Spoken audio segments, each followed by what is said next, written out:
Então, vamos dar início. Você, por favor, se apresenta. Tá, ok. Bom, boa noite, não sei se é boa noite, boa tarde ainda, não sei, né? Mas eu agradeço muito o convite de participar desse bate-papo, que é sempre uma excelente oportunidade da gente que trabalha com cirurgia vascular esclarecer dúvidas dos pacientes. Às vezes são coisas tão simples, mas se você esclarece de uma forma mais didática, né? O paciente acaba resolvendo o problema que vem há muito tempo. Bom, o meu nome é Renato Murilo Etcheverry, eu sou médico cirurgião vascular, eu me formei aqui mesmo em Bragança em 84. Fiz residência de cirurgia geral em 85, 86 e 87. Depois, nos anos de 88 e 89, eu fiz cirurgia vascular lá no Instituto Dante Pazanese de Cardiologia. Desde então, desde 88, 89, eu venho trabalhando nessa área.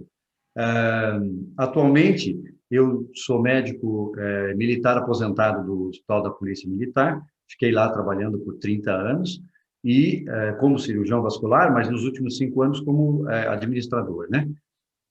Mas ainda trabalho no Hospital Edmundo Vasconcelos, e alguém deve conhecer lá em São Paulo como a antiga gastroclínica, né?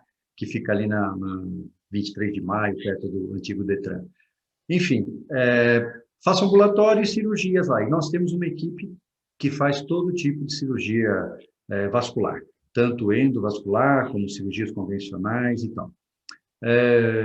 Eu vou responder aqui umas perguntas que a Zuleika me encaminhou, sem entrar em muitos detalhes técnicos, e se, por favor, alguém tiver alguma dúvida, levanta a mão e aí eu paro e a gente esclarece, porque às vezes a dúvida aparece no momento, vou guardar para depois e acabo esquecendo.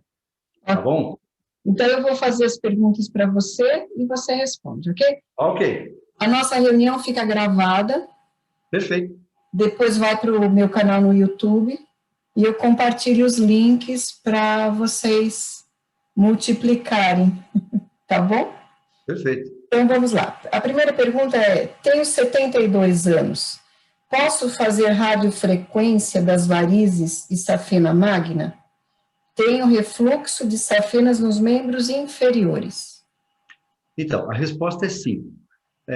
A cirurgia de varizes, ela pode ser feita em qualquer idade, tá? Desde que a pessoa tenha boas condições clínicas, né?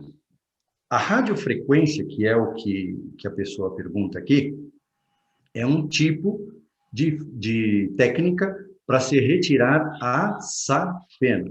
Nessa pergunta, a pessoa fez assim, posso fazer radiofrequência das varizes e safena magna? Pode, na safena magna. Nas varizes, naquelas veias colaterais que são da perna, não pode.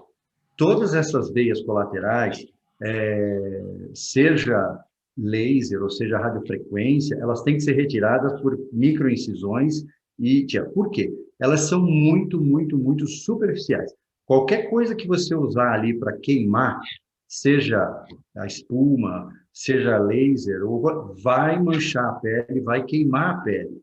A safena mesmo, quando ela é muito próxima da pele, a menos de meio centímetro ou até meio centímetro da pele, não pode fazer radiofrequência ou laser, tá? Então, respondendo sim, pode fazer a radiofrequência, né? Inclusive, é indicado para safenas que têm problema, né? Ok. O que fazer para evitar feridas ulcerosas e suas dores? Então, essa é um pouquinho mais complexa, essa resposta, né? Porque, assim, fazer para evitar as feridas, as úlceras venosas, aí eu acho que a pergunta seria mais colocada como úlcera venosa, úlcera de Stasi, que a gente chama. O que acontece? Quando a gente fica em pé, todo o nosso sangue pesa, todo o nosso sangue vira uma coluna de líquido que pesa lá embaixo no tornozelo. Você imagina, 1 metro, 2 metros de coluna líquida pesando em cima do tornozelo. A pressão do sangue lá embaixo nas veias é enorme. Quando a pessoa tem uma tendência a ter problemas nas veias, essa pressão faz o sangue extravasar, sair das veias. E aí começa o inchaço, começa a aparecer aquelas manchas vermelhas no começo, depois as manchas vermelhas vão se tornando manchas acastanhadas e a pele vai ficando dura, encolhida, fibrosa. Isso é porque essa pressão alta de sangue na perna, ali naquela região, vai fazendo uma cicatrização interna. Essa pele, como ela não estica, quando começa a inchar, o que acontece? Ela racha. Ela racha, e como ela não tem um poder de cicatrização, porque é uma pele muito ruim, né, por causa da fibrose, etc., ela abre a ferida. Então, a ferida vai abrindo até encontrar um pedaço de pele boa. Essa ferida pode ser pequena, pode ser grande e tal. Então, o que fazer para evitar as feridas? Você tem que acabar com essa pressão elevada na perna. Pressão de veias, pressão de veias. Você faz isso de que forma? Operando as varizes, usando meia elástica, fazendo exercícios, né? Evitando de ficar longos períodos em pé parado ou sentado com a perna para baixo, tá? Fazendo, naqueles casos em que a pessoa já tem um edema e tal, fazendo drenagens, mas principalmente não deixando de se movimentar.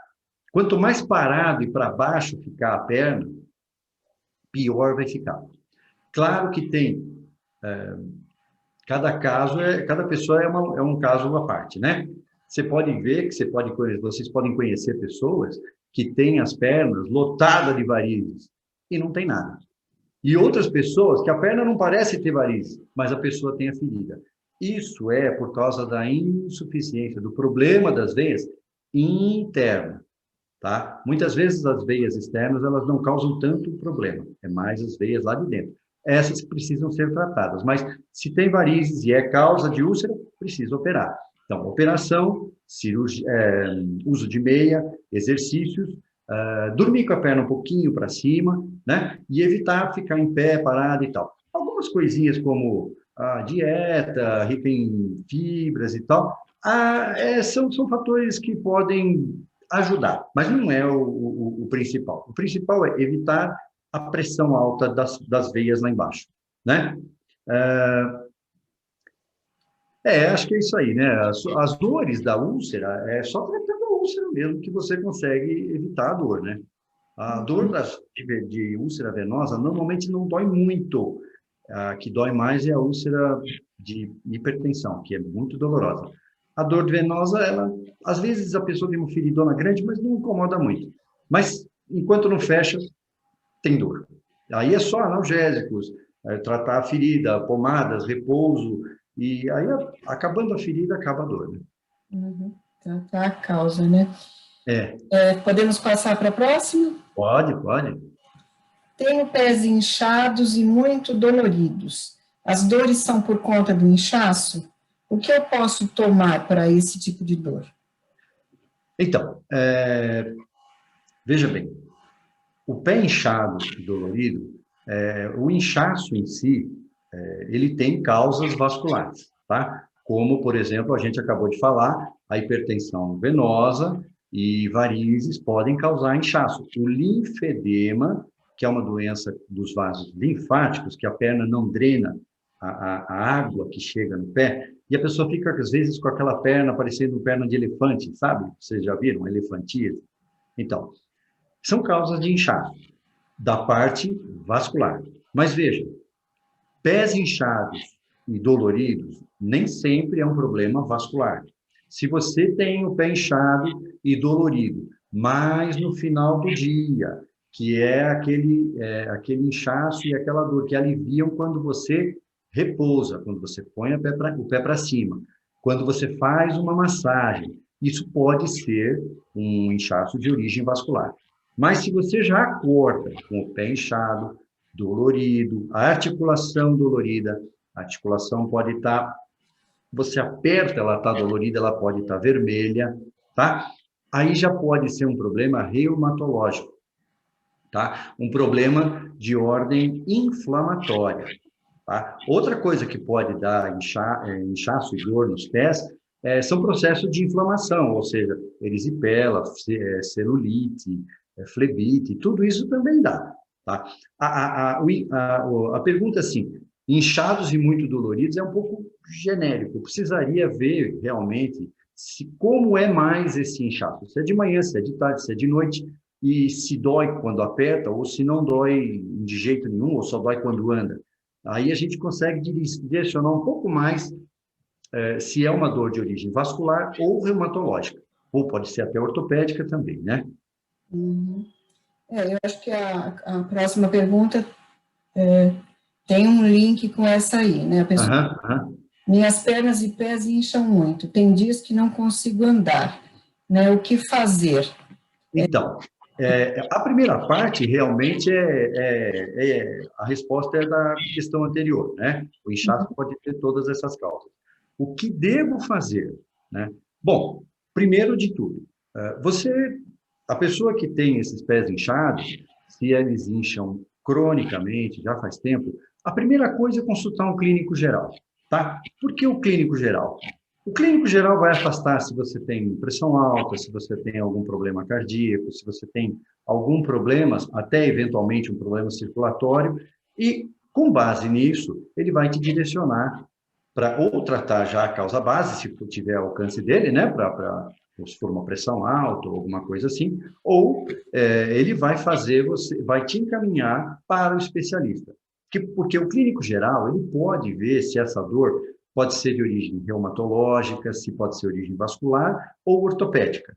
E ele direciona. Aí cada dor, cada área dessa tem um tratamento específico, né?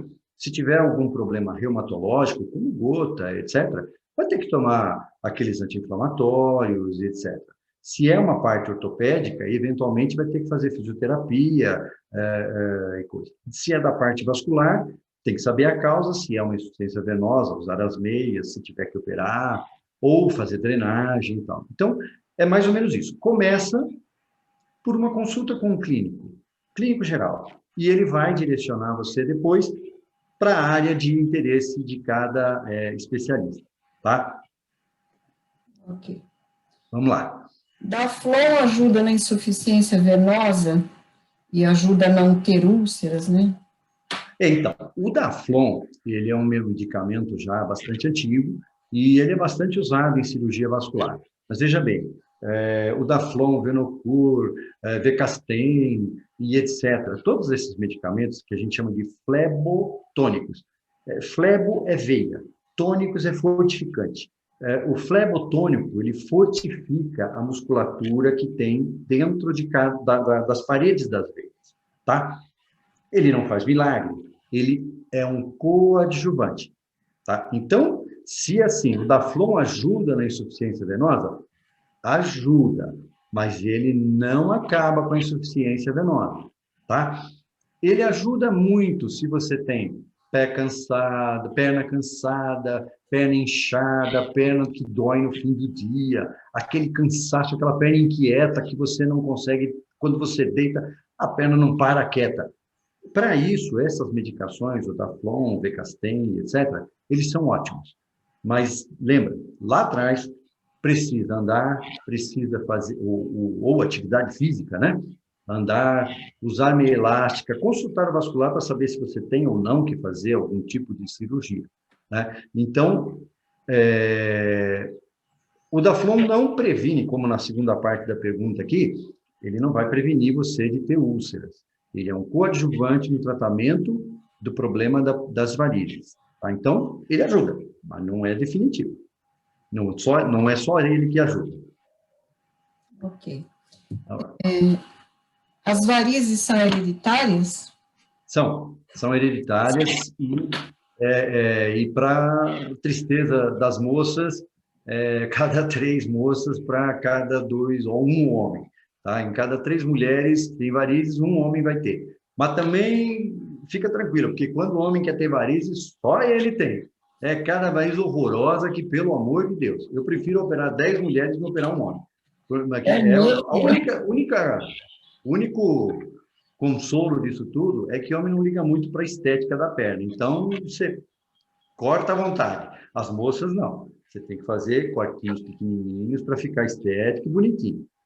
A grande maioria das varizes são, sim, hereditárias, tá? E agora, tem aquelas que podem aparecer em pessoas que tiveram trombose, que tiveram ferimentos por arma de fogo, que tiveram algum tipo de trauma que lesa a parte do retorno do sangue, tá? Existem algumas condições que a artéria encavala sobre uma veia e aí não deixa o sangue passar, coisas hereditárias, congênitas, aliás, que a criança nasce com defeitos, mas isso é exceção, né? A grande maioria realmente são varizes hereditárias, né? Ok. A outra pergunta, acho que você já respondeu, que seria se varizes causam inchaço. Elas causam sim. Que assim, as varizes, elas têm uma evolução, né? O estágio zero de varizes, que a gente fala, é quando a pessoa, claro, não tem nada. Quando tem o estágio 1, é aqueles vasinhos, sabe aqueles mapinhas que tem na perna, que 99,9% das mulheres têm, e aquele 0,1% que não tem é porque já fez a secagem, entendeu? Todas têm. Esse é o 1. O estágio 2 é quando já aparecem aquelas veias saltadas na perna, mas não tem nenhuma complicação. O estágio 3 é quando já tem o inchaço. Tá? Então, as varizes no estágio 3 já tem todas essas coisas, vasinhos, varizes e o inchaço. O estágio 4 é quando tem isso daí tudo e ainda começa a ter aquela dermatoesclerose, a perna começa a ficar pintada. O estágio 5 é quando já teve tudo isso e úlcera que cicatrizou. E o estágio 6 é tudo isso, mas a úlcera em atividade. Então, são esses 6 estágios, basicamente, das varizes. Então, as varizes, sim, no estágio 3, pode dar inchaço, sim. Uhum. Ok. Cãibra é sinal de má circulação? Em parte, sim. Por quê? Quando as varizes estão naquele estágio 3, que causa o inchaço, esse inchaço ele não deixa a musculatura contrair direito.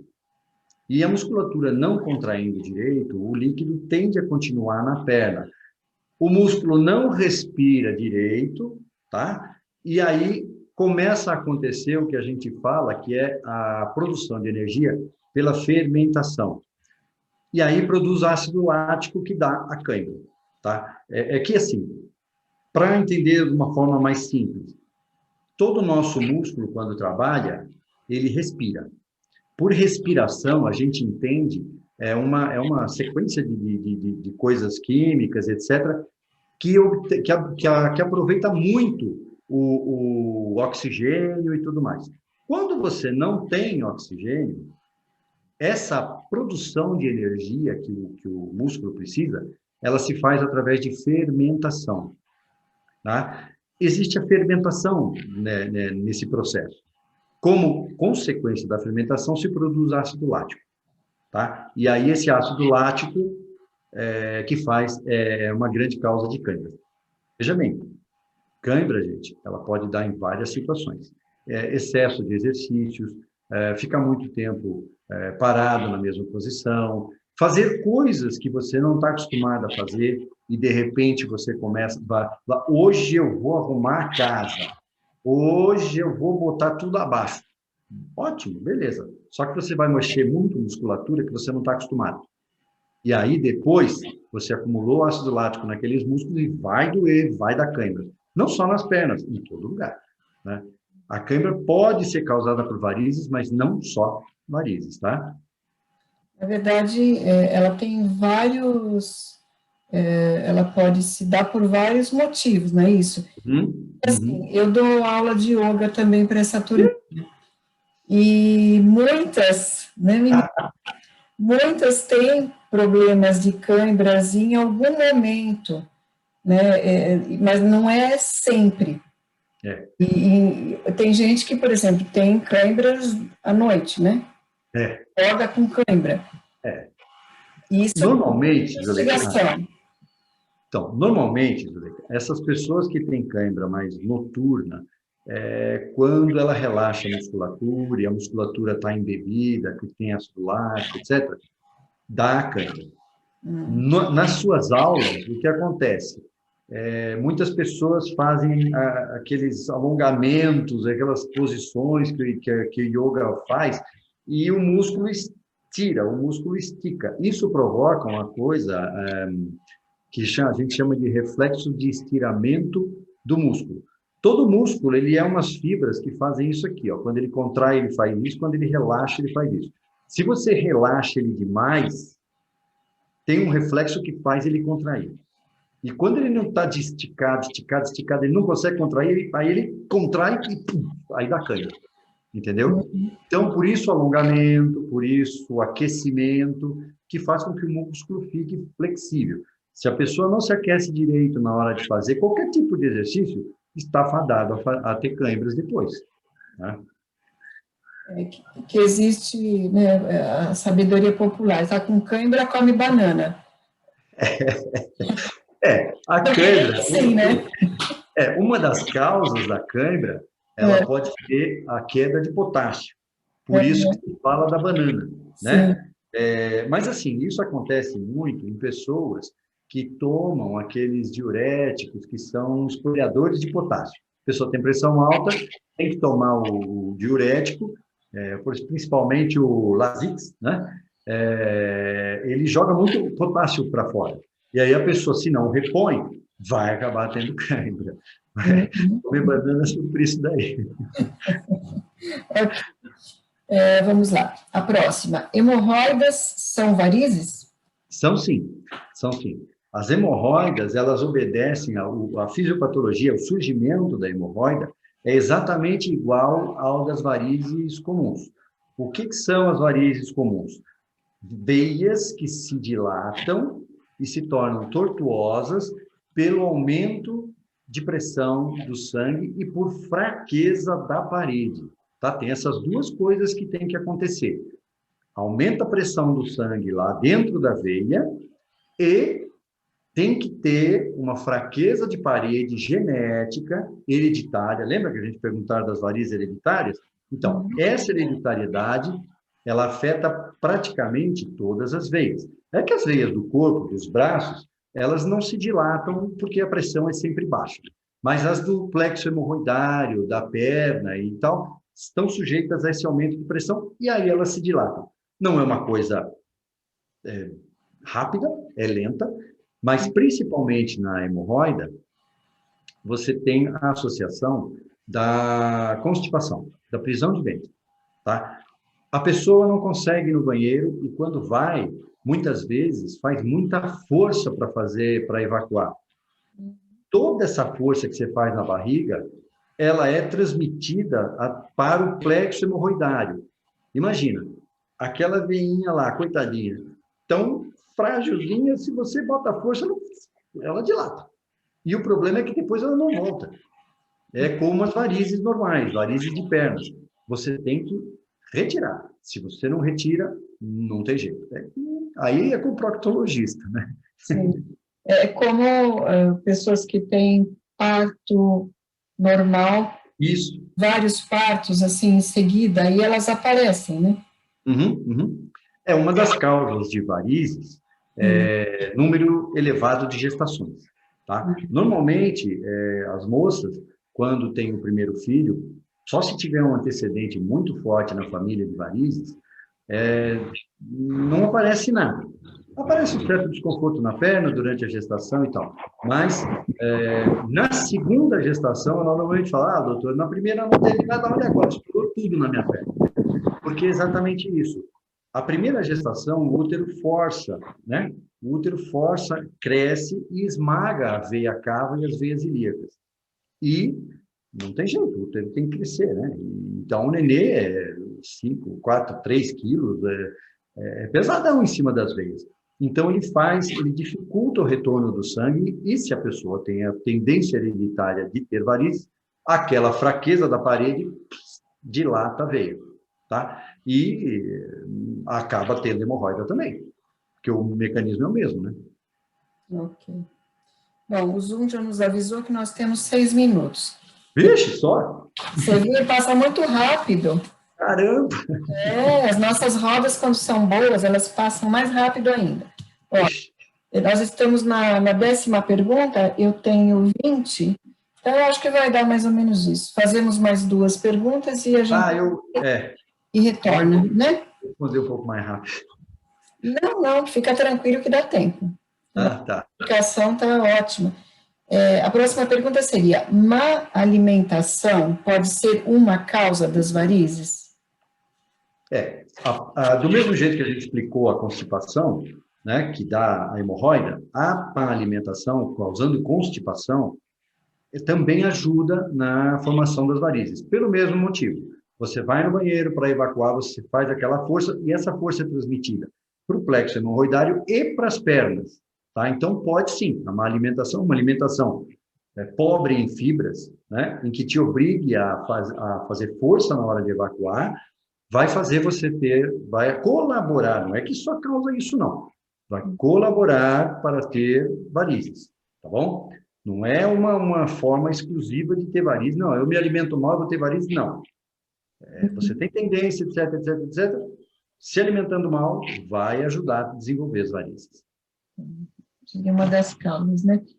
Varizes não tratadas causam erisipela?